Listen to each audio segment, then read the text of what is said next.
Hey, welcome back to my channel Endless Pages. I'm Liv and welcome to today's video, which is my October TBR. Hello, long time no see. Welcome back to my channel and welcome to my October TBR.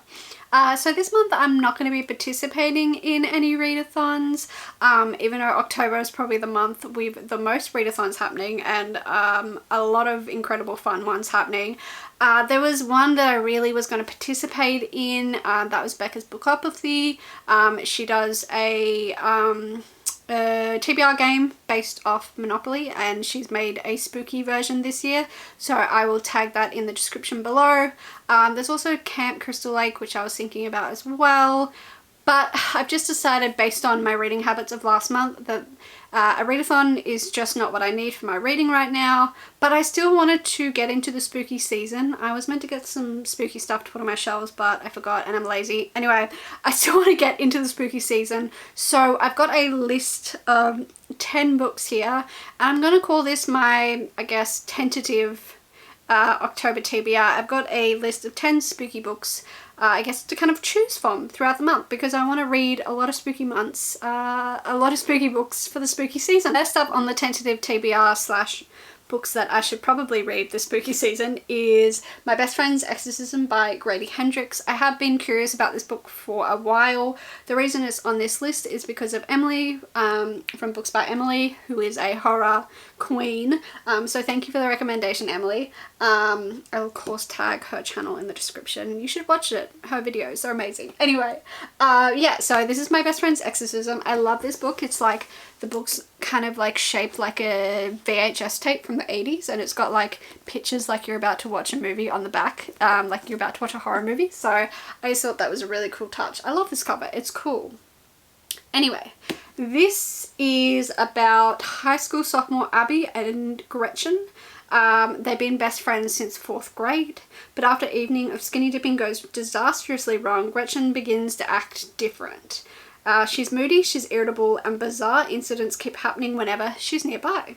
Abby's investigation leads her to some startling discoveries, and by the time their story reaches its terrifying conclusion, the fate of Abby and Gretchen will be determined by a single question: is their friendship powerful enough to beat the devil?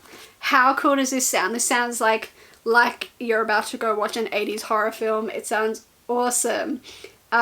So My Best Friend's Exorcism blends teen angst, adolescent drama, unspeakable horrors, and a mix of 80 pop songs into a pulse-pounding supernatural thriller. This sounds sick, and this is one of the ones I think I'm most excited to read this month, and it will be my very first Grady Hendrix if I do pick this one up. So I feel like if I'm going to start with a Grady Hendrix, this is the one to start with. So yeah, this sounds really good. Next up on my list is 2 T. Kingfisher books. I believe I probably would have got this from Erin from Sheepers and Shelves, who I'm pretty sure is a bit of a fan of T. Kingfisher. So we have What Moves the Dead and The House with Good Bones.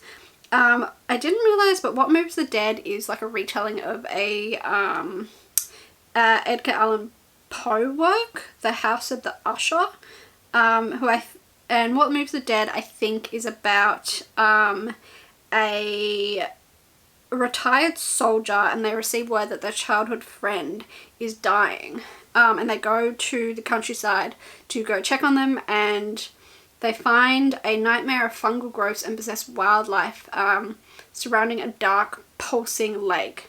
Like, how scary and cool does that sound? The other one, House with Good Bones, I don't know the blurbs of any of these books in this TBR. This is so all over the place. I think it's about like a cursed house. I don't know. Let me check. This is about a person called Sam, and their brother says to her mum seems off. And it's set in North Carolina where her mum lives alone. And she goes for an extended visit to see her mum and looks forward to just spending some quality time with her. She realises home isn't quite what it used to be. Gone is the warm, cluttered charm her mum is known for. Now the walls are painted a sterile white. Her mum jumps at the smallest noise and looks over her shoulder even when she's the only person in the room. And when Sam steps out to clear her head, she finds a jar of teeth hidden beneath the magazine-worthy rose bushes, and vultures are circling the garden from above. To find out what's got her mum so frightened in her own home, Sam will go digging for the truth, but some secrets are better left buried. So those two both sound incredibly creepy and incredibly good. And yeah, I'm excited at the chance of maybe finally reading a T. Kingfisher book. Next up, because I'm a scaredy cat, I have a middle grade horror, and that is Small Spaces by Catherine R. Dern. Catherine R. Dern being the author of The Bear and the Nightingale, which was a sensational book. Sorry, this is so shiny, it's a library book. Anyway, this is about a kid called Ollie, I think, and he's 11 years old. He finds a disheveled weeping woman by the river threatening to throw a book into the water. She doesn't think, she just acts, plucking the book from the woman's hands and running away with it. As Ollie begins to read, she finds herself entranced by a creepy tale, Small Spaces. Set on a farm hundreds of years earlier, it's about a girl, two boys who loved her, and a peculiar deal struck with the Smiling Man, a sinister spectre who grants your most tightly held wish, but only for the ultimate price. Ollie is still reading the next day on a school trip to a local farm with a haunting history. There she discovers not only that the farm is run by the woman whose book she stole, but also the graves of the very people she's reading about. More alarming is what happens on the way home. The school bus breaks down, forcing Ollie's teacher to return to the farm for help, leaving his students alone with the oddest bus driver Ollie has ever met. The driver warns Ollie's class that someone or something will soon come for them. It's this moment Ollie receives a chilling message on a digital wristwatch, which has been broken for months. The watch suddenly spells out run. As night descends and scarecrows in the surrounding fields seem to crowd close, watching them, Ollie thinks the watch might be right. Joined by only two of her classmates, Ollie takes to the woods with one last word of advice from the bus driver ringing in her ears: avoid large places at night, keep to the small. And with that, a deliciously creepy and spine-tingling adventure begins. How fun does that sound? Just a bunch of kids like trying to survive the night. That sounds really creepy. And also the cover. Oh, there goes my phone. Look at the creepy like smile man on the cover. I just love the cover of this book. It's sensational. Anyway, this sounds really good. I believe I got this book off Ash from Ash's Adventure in Books, which I will tag them in the description below, obviously. They were reading this ages ago and I was like, this sounds so good. So I'm pretty sure they're a fan of the series because they were reading maybe book 2 or book 3 or something in the springs. Anyway, you don't need to know that. This sounds really good and I'm excited for some middle grade to balance out the adult horror scary stuff on my TBR this month. The next book is a book that's been on my radar for quite a while. But I was like, I have to leave it for October, and October's always come around and I never read it. So it is going on the tentative TBR this year, and that is Uzumaki's Spiral into Horror by Junji Ito. This is a horror graphic novel. This is about a person called Suchi Sato, and their father becomes obsessed with like spiral patterns. And soon after he becomes obsessed, he dies, and then his body is positioned into the shape of a twisted coil. And soon the entire town becomes inflicted with a snail-like disease. This sounds so effed up, and I'm honestly terrified. Like terrified. I feel like this is going to absolutely traumatize me. And I don't want to hate Junji Ito, but I don't know if I have the bravery to read something like this. And I was reading like reviews and they're all like, this is messed up. So I'm scared. Next book I am so excited to read, and that is All the Dangerous Things by Stacey Williams. I believe someone was reading this on my sprints. I can't for the life of me remember who, but someone was reading this on my sprints and I was like, that sounds so good. This is about a woman called Isabella Drake, and it's been about a year since her son was taken from his bedroom. Since then, she hasn't had a full night of sleep in like the whole year since he's been gone. Everyone has kind of moved on from the case. The detectives, the press, her husband, but she can't sleep until she knows the truth about what happened to her son. She teams up with a true crime podcaster, Waylon Spencer. She begins to investigate her son's case, but Waylon has motives of his own, and as long forgotten memories from Isabel's past resurface, doubt begins to cloud her sleepless nights. What if the past is better left buried? I love thrillers, especially like thrillers around kids. I don't know, that sounds so weird, but I read The Push, and that was like a motherhood related one, and that one was so good. I don't know, something about mother thrillers, just like, it's just, I don't know, it's a genre. I don't know if you'd call that a genre. It's just a type of book that I really like. And I was asking, I think, yeah, Emily, I was like, this kind of sounds like maybe an unhinged, unreliable narrator. And Emily was like, yeah, she's unhinged, she's unreliable, she hasn't had a full night's sleep in a year, like she's not well. So that made me even more excited. I love unhinged mother books. So I think this is one that I know I said this about other books, I feel like this is the one I'm most excited to read in October, because yeah, I want to find more good thrillers that I love. Next book on my potential October reading list is Vampires of El Norte by Isabel Canas. This is like a historical fiction horror vampire book, so it sounds sick. And also the cover is amazing. This is set in, well, it's actually set on the Texas-Mexico border. It's a supernatural western. Like, how cool does that sound? So we follow the daughter of a rancher in 1840s Mexico.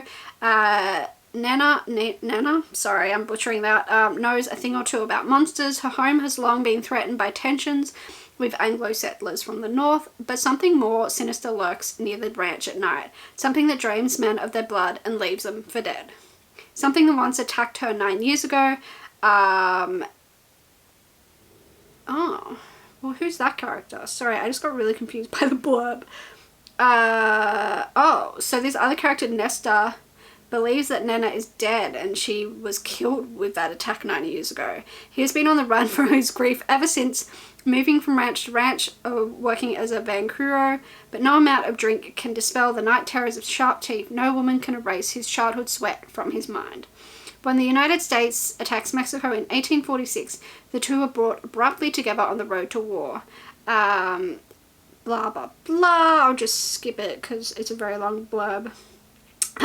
But the shock of their reunion and her rage at Nesta for seemingly abandoning her a long time ago is quickly overshadowed by the appearance of nightmare-made flesh.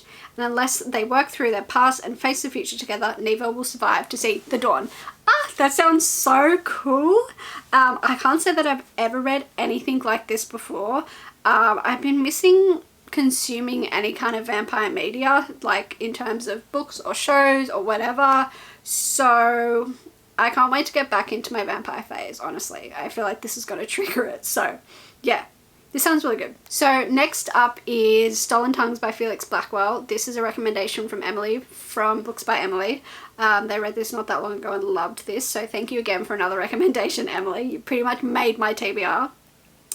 This is about a romantic cabin getaway that doesn't go as planned.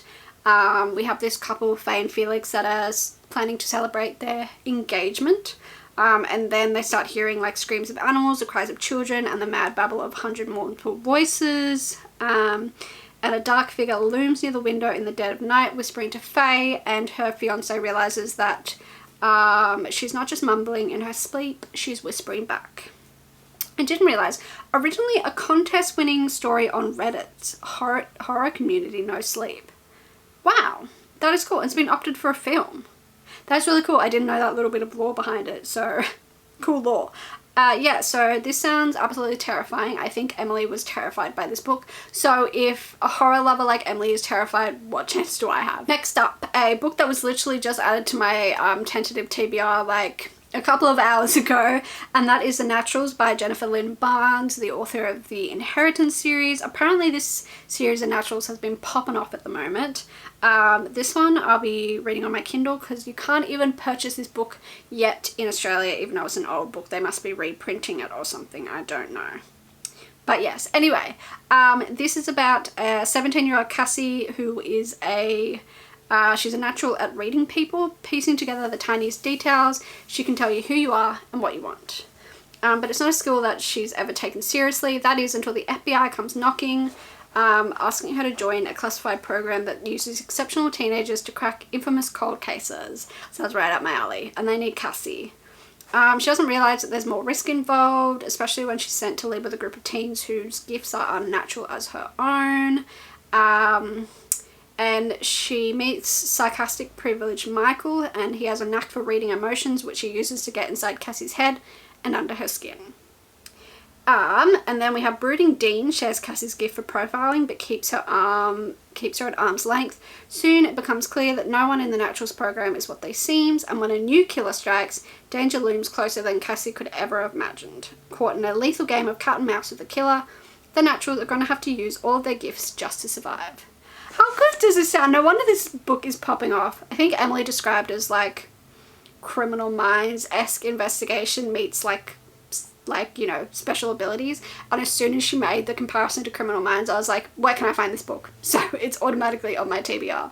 I think I also got this recommendation because Becca from Cosplay and Books, why am I losing my voice? From Cosplay and Books was reading this series and loved it as well. So thank you, Becca and Emily, for this rec. Lucky last on my list is Chasing the Boogeyman by Richard Chisma.